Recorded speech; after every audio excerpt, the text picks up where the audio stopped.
Hello YouTube, Dougfoot9 here, and welcome to another episode of the Arsenal Career Mode. And today we've got, I think it's 3 matches in the Barclays Premier League. I don't know why I said 3, a bit weird there. I don't know if you guys noticed, but it felt a bit weird in my mouth when I said it. But anyway, getting into our first game, that's going to be against Everton. And then we've got a game which I thought would be easy against Hull. I thought I'd get 3 points easy there. And then I've got a game against Chelsea, which out of the games in this episode, I thought it would be the hardest to get 3 points. So you'll have to see how those predictions of mine come out. This Everton game, they've lost Fellaini, someone who's always in every single FIFA. Has always had my number and just been destroying me whenever I've been playing this game. Whenever you saw last season, or in the last FIFA, he scored a hat-trick against me. It's a pain. He always gets in the way of my shots. He's chasing every player down on the pitch. You can't get away from him, it seems, in FIFA. And luckily he's gone to Man U, so it's just going to add to the scripting which goes on at Man U whenever you play them. It's just going to add to that, because whenever you play against Fellaini, he's just all over you like a rash. So it's going to add to, about 90th minute stuff, as you guys saw, Fergie time. He's going to be so overpowered now in Man U, and it already is, as you saw with him putting one away at Manchester United earlier on in the season. But anyway, sorry about that, someone's phone, probably mine. I don't even know my own ringtone. But anyway, getting into his first game, and Ozil, he's going to get through. He isn't the paciest of customers for us, but he does try to go for the cross. He should have probably gone for a shot, maybe, a bit earlier on, but he can get the ball in here. Koscielny, using his 91 jumping, I think it is, and he scores us a brilliant headed goal there against Everton, which Everton, they're quite a tall team, so I didn't expect that, but that's quite good for us to be scoring headed goals against teams which are really threatening in the air. Then we get through here, once again with Maiachi using a bit of his good sprint speed and then using his agility to then cut back in against Everton there.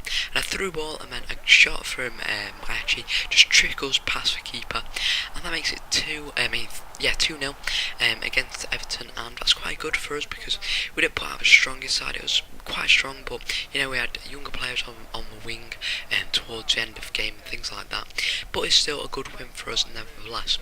Now getting into this next game against Hull. Hull, they've just been promoted. I think they were in the automatic promotion spots when we got promoted from the Championship. And I decided, I put Fabianski in goal because I didn't think we were going to concede any goals against him, and we didn't actually concede anything against him. It was scoring which seemed to be a problem for us. And I was looking through the team here. Some of them were on really low stamina. I just saw last game I played Podolski up front because I wanted to check out how he was, because Oliver Giroud and Bentner weren't really doing too well for me at the moment, and that meant I only had one experienced striker. And then Sanogo, who I think I'm going to be putting out on loan in January just to get him a bit of experience, and Markovic, who I like to play a bit more in the left mid position, or I like to bring him on as a striker in the 70th minute, because really he doesn't have that ball control early on to be able to get past defenders, because as you know, fitness does affect how defenders react and stuff like that, and because we're fit at the beginning of games, defenders, and they're all over Markovic because he hasn't got the best control of the ball and things like that. But as expected with a young 74 overall centre forward, or a striker, how I like to play him, or a left mid, how I like to play him. But it seems on the left mid, but maybe you can just get away with it a bit more because the left backs and right backs, obviously, they're not as physically tough sometimes. Well, most of the time as centre backs, but they are quick enough so you can maybe get past them with fancy footwork. It's just trying to get past those centre backs who are really strong, all the really good Barclays Premier League ones. So getting into this game, sorry about that, I went a bit, my voice went there a bit, but Markovic, I did decide to start in this game, and I didn't put him up front. I decided to put Bentner up front because I wanted to give him a bit of a chance, because I thought Hull would be easy to win against. How wrong I was. Look at this result. 0-0. That's quite bad. Thinking about it, maybe we should have actually been winning 4-5-0 against Hull. I knew we shouldn't have conceded, but we should have at least scored. I don't know what happened there with our team. I brought on Royce towards the end of the game. He had no impact. I don't know what happened at all with the team. Stamina wasn't the problem because I put on all new attackers towards the end of the game. I don't know what happened at all, but we just didn't score. I don't know whether it's because of the combination with Jack Wilshere and Royce or something like that. Maybe I need to play Ozil with Royce or Rosicky with Royce. I don't know what it is. I don't know whether it's my wingers. I don't know whether it's my centre mids setting up the balls. It could have been my keeper. Or it could have been my right backs, it could have been my centre backs. I do not know.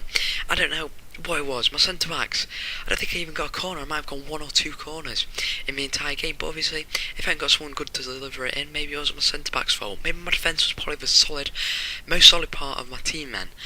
So that game didn't really actually teach us much about what we need to get in this January transfer window. It just teaches us that, you know, against Hull we can't actually score, which is a bit bad, and we shouldn't really be learning that thing. We should be learning how to beat Hull harder next time, how we should be scoring 10 goals against them. But unfortunately we can't even score 1 goal, so I don't know whether we were just unlucky there. Maybe Hull just played really well, or maybe we signed a really good player in the summer transfer window who's really boosted their team or something like that. But it didn't really help us that game, and we also dropped 2 points in the Premier League with that. So we had to get into this next game and we had to win, because Man U, I think we've got a game in hand against them, but we're like 2 points behind them or 1 point behind them. So we had to draw this game or at least win it. I wanted to win it, you know, to get in the lead, because Man U seem to be scoring loads at the moment. I think Shinji Kagawa is one of the league's top scorers, and he's not even their striker, so God knows what's going to happen when they've got really good strikers on it. You never know. But Oxlade-Chamberlain there, restoring a bit of, you know, faith in the squad, getting us a headed goal there, and just celebrating like we should be, because we haven't scored in absolutely ages. In one game, not being able to score is a bit bad. It's all right. Well, it's not all right, but it maybe is acceptable against big clubs who have got the most solid, informed defence in the world. But against smaller clubs like Hull, who, I don't know, I think we've got some quite good defenders because we're going to the Premier League, but maybe we should be easily scoring against them. And Marco Reus there actually redeems himself after being brought on and relied on near enough in that last game to get us a winner. But we just make a lucky slide tackle there against Willian, who could have brought it back level in the 90th minute. And we're on the halfway line here. We didn't know how to break him down because we were just running back. And Oliver Giroud beats both the left back and David Luiz of Chelsea, and just scores as our 3rd goal. And you know what, he's going to celebrate like Balotelli, because we don't know what we're doing, because it just seemed like the squad weren't in form last game, but we're in top form in this game. So anyway guys, if you enjoyed this episode, please leave a like, also subscribe for more FIFA 14 videos, and until next time, I'll see you guys later. Bye.